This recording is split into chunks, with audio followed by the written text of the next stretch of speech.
چی کار میکنی سلطان؟ نه چی؟ اون چی بود؟ اوه چیه؟ سفت تخم مرغه؟ نمیشه برداشت؟ نه. یه دونه دیگه نگاه کن ببین میشه برداشت؟ نه. حالا یه دست بزن. نه. سفته؟ خب ببین اون غاز چیه؟ غاز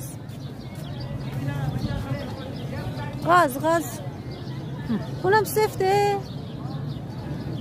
اسمش چیه؟ اون اسمش چیه؟ ها؟